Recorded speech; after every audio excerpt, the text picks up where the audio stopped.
Bonjour à tous. Italie, il poignarde à mort sa compagne enceinte de 7 mois. Explication dans cette vidéo. Samedi 26 juin, 16h. Deux belles jeunes femmes sont attablées ensemble à la terrasse du Club Armani, un café chic de Milan. Elles viennent tout juste de faire connaissance et se regardent mutuellement, partagées entre désarroi et colère. Le problème ? Elles sortent toutes les deux avec le même homme. Or Giulia, la plus âgée des deux, est enceinte. Lui et moi, ça dure depuis 1 an, lui avoue sa jeune rivale, prénommée Alessia. Quoi ? Il m'a dit qu'il avait eu une aventure, mais il m'a juré que c'était fini. Plus qu'une aventure. Moi aussi je suis tombée enceinte, mais j'ai préféré avorter. On s'est encore vu le week-end dernier. Mais il était à l'anniversaire d'un copain, en Émilie-Romagne. Non, il était avec moi. Vous voyez où ? Le plus souvent, chez lui. Enfin, chez vous. J'ai mis du temps à comprendre qu'à chaque fois il retirait tes photos des murs. Le cavaleur est un certain Alessandro Impagnaciello, un beau gosse brun au sourire ravageur. Barman à l'Armani Hotel, où Alessia travaille également. Mais alors, comment as-tu fini par apprendre mon existence ?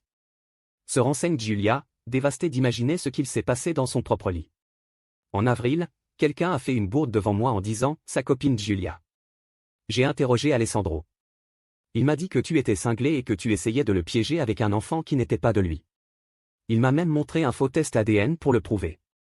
Mais j'ai fouillé dans son iPad et j'ai trouvé vos messages. J'ai compris qu'il mentait. Alors j'ai décidé de t'appeler. À mesure que les deux jeunes femmes s'ouvrent l'une à l'autre avec franchise, elles comprennent à quel point elles ont été trompées toutes les deux. À présent, elles vont devoir s'expliquer avec Alessandro. Le plus simple serait d'aller le trouver maintenant, à deux, et le coincer derrière son bar. Mais sentant peut-être le vent tourner, Alessandro n'est pas venu travailler aujourd'hui. Prétextant qu'il devait s'occuper de sa mère malade. Le lâche. Désabusées, les deux filles finissent par se séparer. Une main sur son ventre rond, Giulia rentre chez elle à Senago, en banlieue nord de la ville. En chemin, à 18h25, elle écrit à une amie « Je viens de quitter l'autre nana d'Alessandro, je suis sous le choc. Cette fois, je le quitte. » Puis à 18h45, elle envoie directement un message à l'intéressé, 2 femmes, 2 enfants. Je suis curieuse de savoir ce que tu vas pouvoir inventer maintenant. Je rentre, tu as intérêt à être là. Ce sera le dernier signe de vie qu'on aura d'elle. Le lendemain après-midi, Alessandro Impagnaciello pousse la porte du commissariat de police de Senago. Je suis inquiet, explique-t-il au chargé d'accueil, j'ai fait une connerie, j'ai trompé ma copine, et elle a pris la mouche. Ce matin, je suis sorti alors qu'elle était encore au lit, et quand je suis rentré, elle était partie avec ses papiers et nos économies. Elle est enceinte de 7 mois. J'espère qu'elle n'a pas fait une bêtise. Une bêtise ?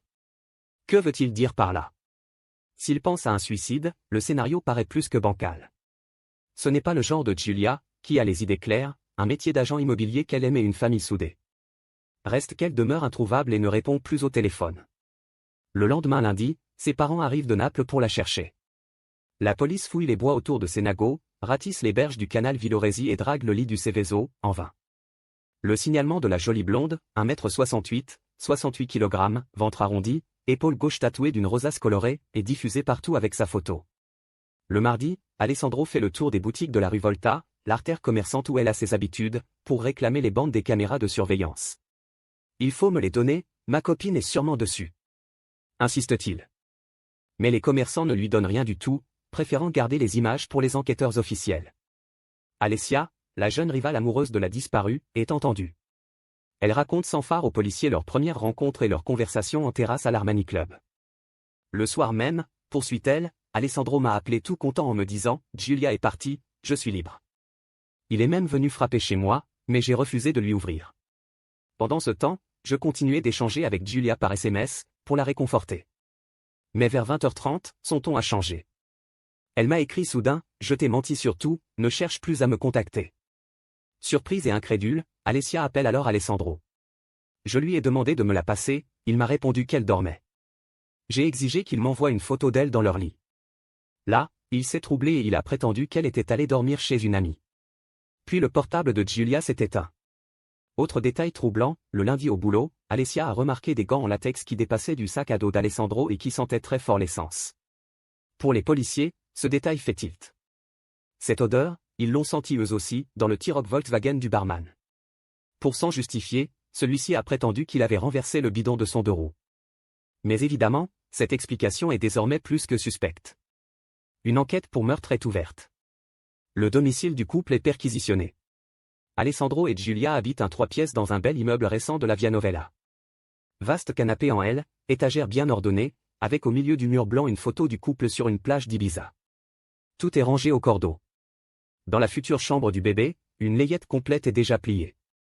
Dans les tiroirs de la cuisine, les couteaux sont alignés par ordre de taille.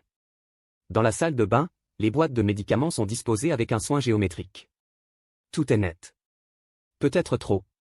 Un technicien de la police scientifique commence à pulvériser du luminol sur les murs. Et là, c'est l'horreur. Partout, le produit révèle d'invisibles giclées de sang. Il y en a sur les murs du salon, sur le sol du couloir, sur le plan de travail de la cuisine. Il y en a tant sur le palier que les techniciens s'interrogent. N'est-ce pas un faux positif, une réaction chimique ratée? Vérification faite, il s'agit bien d'hémoglobine. La traînée descend de l'escalier jusqu'au garage. Plus l'examen progresse, plus Alessandro se crispe. Quand les techniciens signalent une tache noire inexpliquée dans la baignoire, il donne des explications confuses. Quand il tire 2 sachets de Morora de son sac à dos, il bredouille. Il y a des souris, à mon boulot. Une fois la nuit tombée, traîné jusqu'au bureau de la procureure, le beau brun, acculé, finit par craquer. Nous nous sommes disputés, s'effondre-t-il soudain. Giulia est allée préparer le dîner. Tout à coup, elle a hurlé qu'elle ne pouvait plus vivre comme ça. Puis elle a pris un couteau et elle est allée dans la chambre. Quand je l'ai rejointe, elle s'était tailladé les bras et le cou. Il était trop tard pour la sauver. Alors, pour ne pas la voir souffrir, j'ai pris le couteau et je lui ai donné 3 coups à mon tour. Il faut imaginer la tête de la procureure face à ce récit sans queue ni tête. Un meurtre par compassion, ben voyons. Mais Alessandro poursuit. Constatant qu'elle était morte, je l'ai transportée dans la salle de bain. J'ai voulu la brûler mais je n'y suis pas parvenu. Alors je l'ai descendue au garage et j'ai réessayé avec mon bidon d'essence. Ça n'a pas mieux marché. Les flammes n'arrêtaient pas de s'éteindre. Je ne savais plus quoi faire. Finalement, j'ai mis son cadavre dans mon coffre, et je suis allé l'abandonner derrière des garages. Au cœur de la nuit, la tête cachée sous une veste en peau, Alessandro conduit les enquêteurs sur la Via Monte Rosa toute proche. Le corps est bien là, enveloppé de film alimentaire, en partie calciné. Quand les parents de Giulia arrivent pour l'identifier, son père Franco manque de s'évanouir. Le pauvre homme tombe à genoux et pousse un hurlement de bête. Alessandro est ramené au commissariat pour être à nouveau entendu. Les policiers sont persuadés qu'il n'a pas tout dit. Il ne se trompe guère. C'est finalement l'historique informatique du jeune homme qui révélera les parties manquantes. Depuis des semaines, il se renseignait sur Internet pour mettre au point son scénario. Il a ainsi cherché comment empoisonner quelqu'un avec de la Morora, comment se débarrasser d'un cadavre dans une baignoire. Mais aussi, comment nettoyer une trace de brûlure sur la céramique. Le légiste, de son côté, confirme que Giulia n'a jamais tenté de se tuer. La jeune femme est morte de 37 coups de couteau portés au visage et au thorax. Elle s'est vidée de son sang sans esquisser un geste de défense. Face à une telle accumulation de preuves, les magistrats ont promis un procès rapide. Ils n'attendent plus que le résultat des expertises toxicologiques pour savoir s'il faudra ajouter l'empoisonnement à la liste des chefs d'accusation. Dimanche 11 juin, Giulia Tramontano a été enterrée au cimetière de son village natal de Sant'Antimo, avec son fils à naître, baptisé Tiago à titre posthume. La jeune Alessia, elle, n'a désormais plus de rival. Plus de mec non plus. Tant mieux pour elle. Mieux vaut être seul que très mal accompagné. Merci d'avoir regardé et si vous avez aimé cette vidéo, n'hésitez pas à la partager avec vos amis et à vous abonner à notre chaîne pour ne manquer aucune de nos futures vidéos.